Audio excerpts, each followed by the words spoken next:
இப்போ நம்ம வேலூர் கோட்டைக்குள்ளே இருக்கிற ஜலகண்டேஸ்வரர் டெம்பிள் பற்றி தான் பார்க்க போகிறோம்.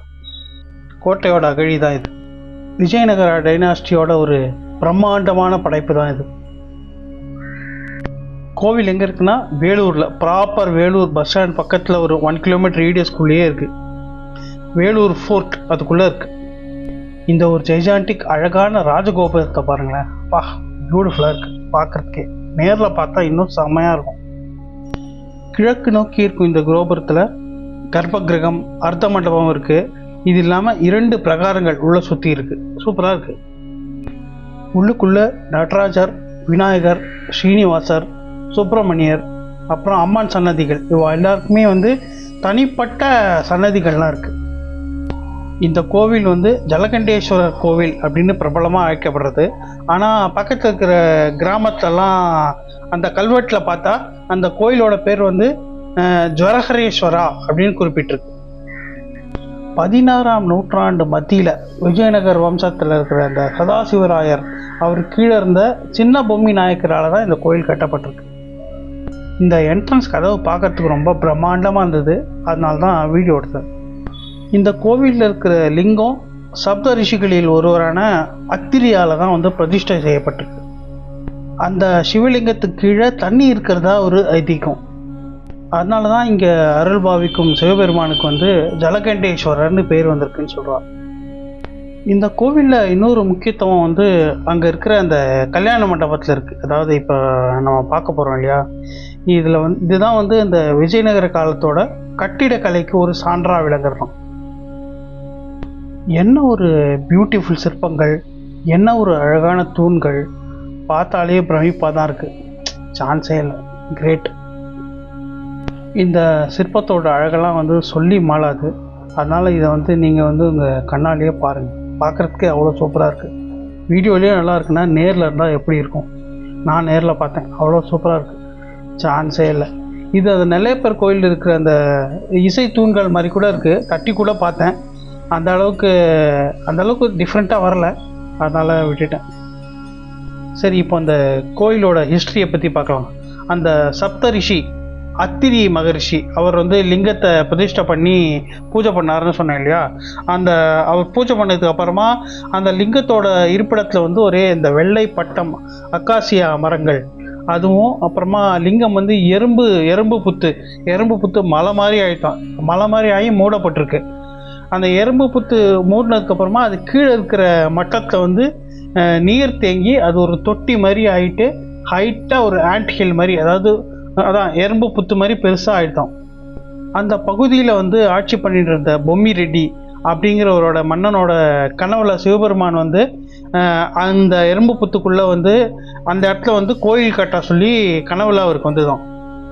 இதனால் மன்னன் அந்த தொட்டிக்கு போய் எறும்பு புத்தை இடிச்சிட்டு சிவலிங்கத்தை அதுலேருந்து எடுத்து கிமு 1550 தண்ணியில் இறைவனை நிறுவினாராம்.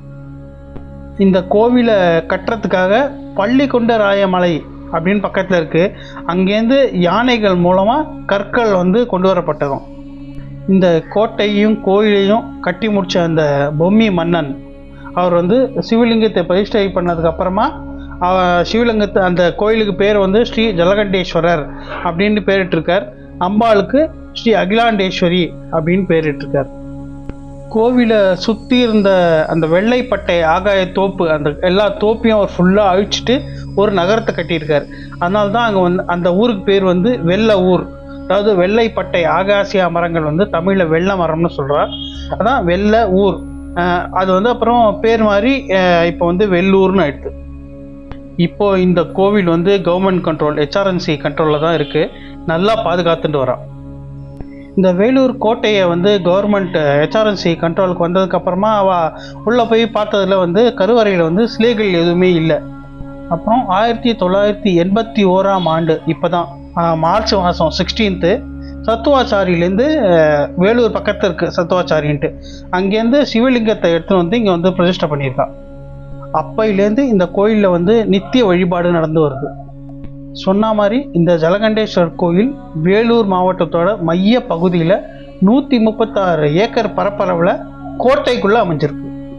இந்த கோவிலில் இருக்கிற சுவர்கள், கோபுரங்கள், அப்புறம் திருமண மண்டபங்கள் எல்லாமே நம்ம விஜயநகர பேரரசர் சதாசிவ தேவ மகாராஜாவால் கட்டப்பட்டிருக்கு. இந்த கோவில் சிவா, விஷ்ணு, பிரம்மா ஆகிய மும்மூர்த்திகளுக்கும், பார்வதி, லக்ஷ்மி, சரஸ்வதி ஆகிய 3 தேவியர்களுக்கும் இது உறைவிடமாக இருக்குது. கார்த்திகை மாத கடைசி சோமவாரத்தில் சிவபெருமானுக்கு 1008 சங்காபிஷேகம் நடைபெறுறது. இது இல்லாமல் சிவன் சன்னதிக்கு பின்னாடி பார்த்தீங்கன்னா திருப்பதி அமைப்பில் இருக்கிற வெங்கடேச பெருமாளும் காட்சியளிக்கிறார். அஸ்வினி தொடங்கி ரேவதி வரை இருக்கிற 27 நட்சத்திரங்கள் குறிக்கிற வகையில் 27 அங்குல விட்டம் கொண்ட அந்த ஜோதியின் மேல் உள்ள பெரிய தீபம் அதான் அம்மன் சன்னதிக்கு எதிரே நவசக்தி ஜோதியாக அமைஞ்சிருக்கு. இப்போ இந்த ஜலகண்டேஸ்வரர் கோவிலில் கொண்டாடப்படுற முக்கியமான திருவிழாக்கள்லாம் பார்க்கலாம். 10 நாள் சித்ரா பௌர்ணமி, அதாவது ஏப்ரல்லேருந்து மே வரைக்கும். மகா சிவராத்திரி பிப்ரவரி மாதம். அப்புறம் 10 நாள் ஆடிப்பூரம் ஜூலைலேருந்து ஆகஸ்ட் வரைக்கும். ஆவணியில் விநாயகர் சதுர்த்தி, அதாவது ஆகஸ்ட் டு செப்டம்பர். நவராத்திரி செப்டம்பர்லேருந்து அக்டோபர். ஐப்பசியில் சூரசம்ஹாரம் அக்டோபர்லேருந்து நவம்பர்.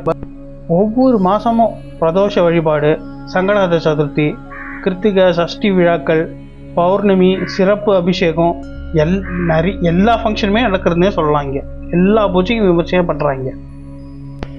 தோண்டப்படாத இயற்கை நீரூற்று, அதாவது கங்கை கிணறு தான் இந்த கோயிலோட புனித தீர்த்தம்னு சொல்கிறான்.